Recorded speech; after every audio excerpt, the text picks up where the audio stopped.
for another edition of Sunday Sugo. We're going to be answering your questions about Serie A and Italian culture. Let's start with question number one. Do you like this segment, by the way, boys? Love it. It's fun. I think the people at home do too, different. right? We're all connected. They send it on Instagram, by the way, for the people that are watching. They don't know. We filmed that video. Who is the GOAT of Serie A? That we've seen? Or Leave it. Let's do that we've Let's seen. leave it to Mike Grella. We already Roberto know what Baggio. Bill's going to say. For me, Roberto Baggio. The Divine Codino? Yep, Divine Codino. Yeah, the divine ponytail. For me, he's the best. He did it in a way. I think the other two for me are, if you're not going to go defenders, you're going to go in the attacking number 10s, like right. You're going to go Del Piero, Totti, and then Baggio's like, I think the one that had a little bit of both of them in his game. Maldini. If you want to go defenders, then it's another conversation. What Maldini was able to do, what he was able to achieve, it's incredible.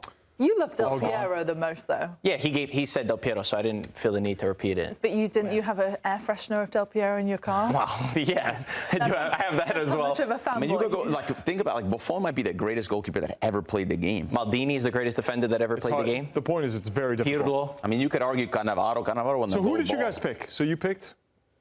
Baggio. My goat is Del Piero. He's the reason why I got into the His sport. birthday too, by the way, today. I'm going to go with someone that I watched in person. My dad would take me every day to San Siro from 90 to 93, so I got to see the Invincibles every week. Marco van Basten. And sadly had to retire before his 30th birthday.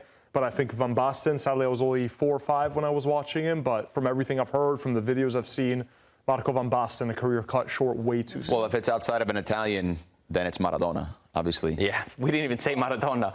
If it's outside of Italian, I thought it was an Italian, but if it's outside of an Italian, then Would you Maradona pick is the end all. Over Maradona for Baggio? me over everyone. Oh, really? Over Okay. everyone. Over Messi, over Baggio, over everyone. Okay, so maybe Rome's a popular destination, isn't it, for tourists? But for people that may not be as familiar, what should they see? What's the best food they can get in Rome? Rome is the best. Rome is like going back in history. It feels like you're in a movie. If you do it right. I know some people have bad experiences in Rome. It's when you go when there's a lot of tourists. I've gone off season. I've gone like September, October. It's phenomenal. Just get lost. It's like you're walking through a movie set. If you like history, it's the best place. And then food, cacio e pepe. Cacio e pepe, the pasta for me is delicious. maybe one of my favorite. Cacio e pepe, Grisha, Carbonara, go to Trastevere. That neighborhood's quite nice. There's a lot of good restaurants there. I think Osteria Trastevere is probably one of my favorites of where I've had the best pasta and one of the best meals.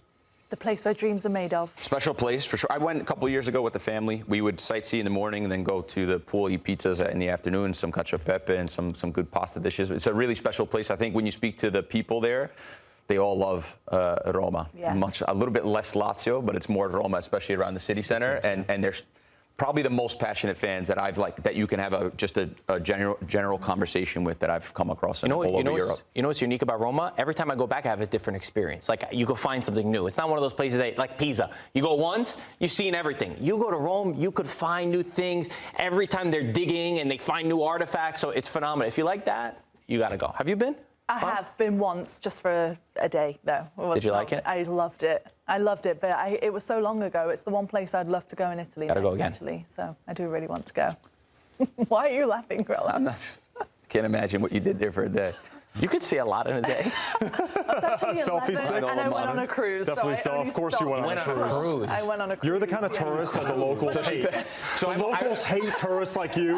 You come off the cruise with your selfie stick. I've been around the whole world. You're licking the gelato. I've flown over every country in Europe. So that's what I'm saying. I really want to go back and experience. You cannot say you've been to Rome. You were on a cruise. You were on a Disney cruise. But I did get off the boat and walk around the city for the day. You asked for red sauce when you're there. No, I've been with Poppy asking for red sauce to an Italian, and then All right, stop with this story. You're the one who PM. eats her pasta every time you order it. Exactly. Thank you. Yeah, the place where they fed us raw fish the day before a game. Okay. Question Next one is question. about food, actually. Here it is, coming to us. What food is the best you've ever had in Italy?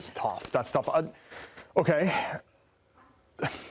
Fonterutoli, it's a place that it's in the countryside of Tuscany. The drive there feels like you're in a movie. Yeah. It's the most amazing drive, especially if you know how to drive manual and you're just rolling through the gears and you hear the exhaust, windows down, 60 degree. I had wild boar ragu. It's in Tuscany. Fonterutoli.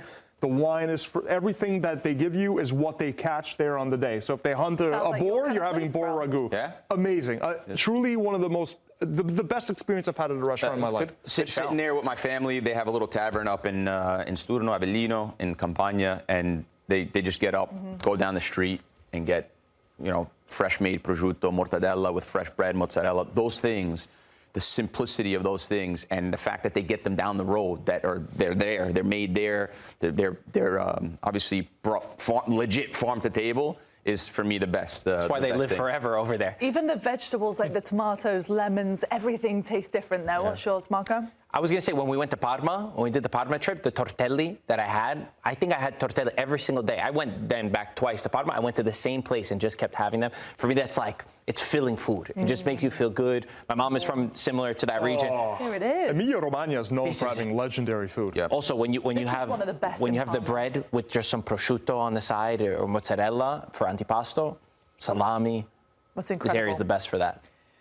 Doesn't beat beans on toast, does it? Pop? No, Do you see how the portions are small, by the way? The best. You don't need a lot. Yes, because when it's it's all good, fresh, it feels amazing. Honestly, I love Italian food more than any other food, and I could, as you boys know, Even I more love than carbs. English food? Of course, I Really? love pasta, anything that's Italian. Tiramisu or banoffee pie? Oh, that's the one exception, banoffee pie. There we What did go. you We just caught call her. it? A banoffee. This is my pie. favorite thing because I love coffee so much, and nowhere does coffee like Italy. You get fresh cream. There's that word. Piazzone. To put in your coffee. If I could have one of these every single Wow, morning, guys. I would be the happiest person. The nostalgia of looking at this. It's so good. It's nice. It's so good. It's cool. I would love that. Fresh cream. What every about morning. food? You didn't choose a food? You just chose coffee? I think the coffee, but the pasta is incredible. That focaccia we had in Turin, amazing. The next one, how would you describe the way that Cesc Fàbregas and Como want to play?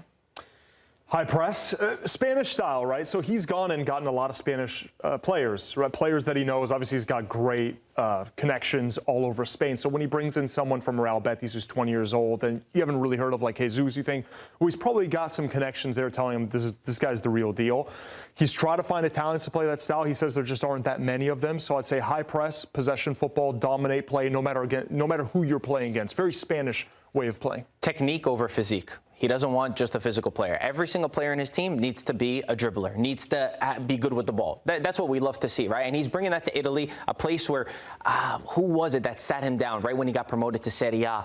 Might have been Capello, who said, okay, guy, this worked, Cesc. This worked in Serie B, but now you're in the big leagues. Now you can't do it. He's breaking all those barriers. He's going to have an impact on the new coaches that come from Serie B and within Italy that say we could play this style of football. And he's trying to improve the Italian players like you were just mentioning. Let's get them to be dribblers as well. So I would go technique over physicality. Wow, nice. Technique over physique. You thought about that one, huh? No, That was good. I didn't. That came off the cuff. I don't know how. Beautiful. Grell, very quickly, 2 words to sum up him.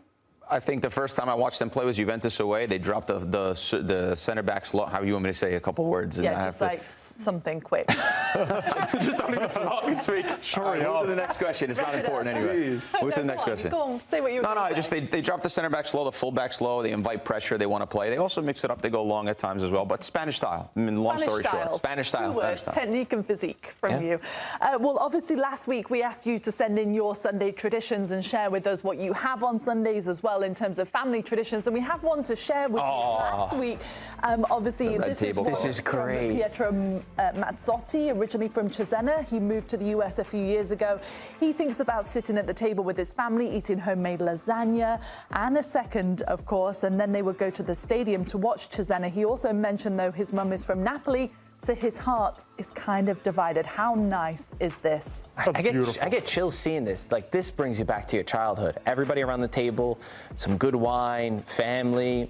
You don't need much. You really don't need much in life. We overcomplicate things. Yeah. If you have this, you're more wealthy than most people in the world. Food, family, fun. Culture, football. Yes, and love. Just a reminder, please join us next week in sending your Sunday traditions to be featured on the show. Scan this QR code or you can reply to Marco's video featuring Grella. And I'm sure we'll be on social media as well next week. And join us in this Sunday Sugo. Thanks for watching this video from our CBS Sports Matchday coverage. For more analysis and for all of the games, including Serie A, EFL, as well as a full suite of UEFA club competitions like the UEFA Women's Champions League, sign up for Paramount+.